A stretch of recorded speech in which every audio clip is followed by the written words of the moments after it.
नमस्कार दोस्तों, welcome to my YouTube channel.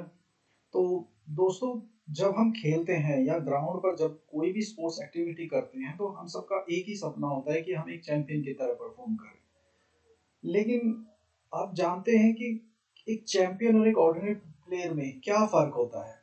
तो वही फ़र्क के बारे में आज हम इस वीडियो में बात करेंगे और ये टॉपिक है स्पोर्ट्स साइंस, जो कि काफ़ी इम्पोर्टेंट है एक चैंपियन और एक ऑर्डिनरी प्लेयर के बीच में फ़र्क जानने का। ठीक है? तो सबसे पहले हम समझते हैं कि स्पोर्ट्स साइंस होता क्या है। स्पोर्ट्स साइंस का मतलब सिर्फ पढ़ाई नहीं होता फ्रेंड्स, इसका मतलब अपने शरीर को पहचानना होता है। जब हम खेलते हैं तो हमारा शरीर एक मशीन की तरह काम करता है और उस मशीन को समझने का नाम ही स्पोर्ट्स साइंस होता है। ओके, तो स्पोर्ट्स साइंस की जो डेफिनेशन अगर हम देखें तो sports science means understanding how our body works during sports and exercise. तो जिसका मतलब मैंने आपको पहले ही बताया कि कोई भी स्पोर्ट्स एक्टिविटी करते समय हमें अपने शरीर के बारे में पूरी जानकारी होना चाहिए कि वो किस तरीके से काम करती है, हमें उसे किस तरीके से काम देना है या उसे हमें किस तरीके से परफॉर्म करवाना है। तो इसके अंदर जो मेन टॉपिक होते हैं जैसे कि एनर्जी लेवल, अगर हम इसे एक एग्जांपल की तरह बात करें एनर्जी कि जैसे हम अपनी एक देखते हैं कि जब कोई भी गाड़ी चलाते हैं तो उसे चलाने के लिए पेट्रोल की जरूरत होती है, राइट। तो इसी तरीके से हमारे शरीर को परफॉर्म करवाने के लिए हमें इसके लिए एनर्जी की जरूरत होती है। ठीक है, तो अगर ये एनर्जी नहीं होगी तो मान लीजिए कोई स्पोर्ट्स गेम है जैसे कि हॉकी है या फुटबॉल है, तो हम 90 मिनट्स तक एक प्लेयर उस गेम के अंदर परफॉर्म नहीं कर पाएगा without energy. So that's why energy one of the main important content in this sports science। Okay, तो जो इसके अंदर जो सेकंड टॉपिक है मसल्स।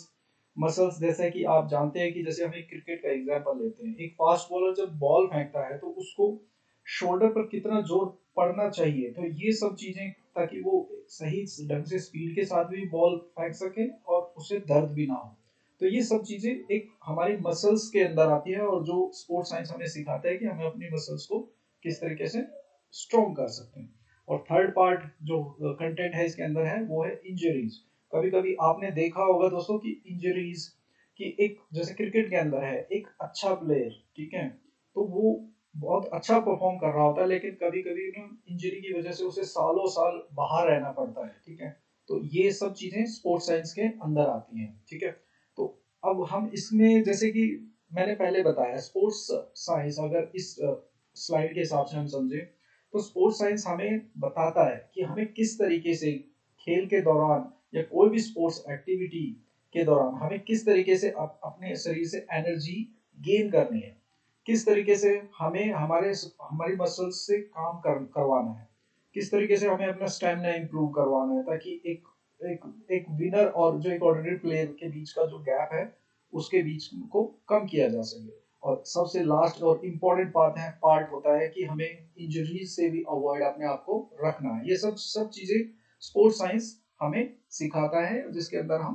पढ़ते हैं। ठीक है, तो जैसा कि sports science why is important, तो गाइस ये हमें स्मार्टर तरीके से ट्रेन करना सिखाता है, एक बेटर परफॉर्मेंस हमें दिलवाने में हमारी हमारी अहम भूमिका निभाता है। और सबसे इम्पोर्टेंट चीज़ है हमें फिट रखने में सबसे मेन योगदान स्पोर्ट्स साइंस का होता है। ठीक है, तो इस तरीके से तो फ्रेंड्स मैं यही कहूँगा कि जो स्पोर्ट्स साइंस है, ठीक है, तो ये अपने आप में एक पक्की जीत की गारंटी होता है अगर इस पर हम शुरू से ही जो न्यू न्यू यंगस्टर्स होते हैं उनको इसके बारे में पूरी तरीके से ट्रेन कर सकें या कोई भी व्यक्ति, ठीक है, या कोई भी स्पोर्ट्समैन अगर स्पोर्ट्स साइंस के बारे में सही ढंग से स्टडी करे तो वो एक इसे कह सकते हैं कि एक पक्की जीत की गारंटी आप इसे मान सकते हैं अपने कम से कम इंडिविजुअल लेवल पे या जो भी कॉम्पिटिटिव स्पोर्ट्स के अंदर।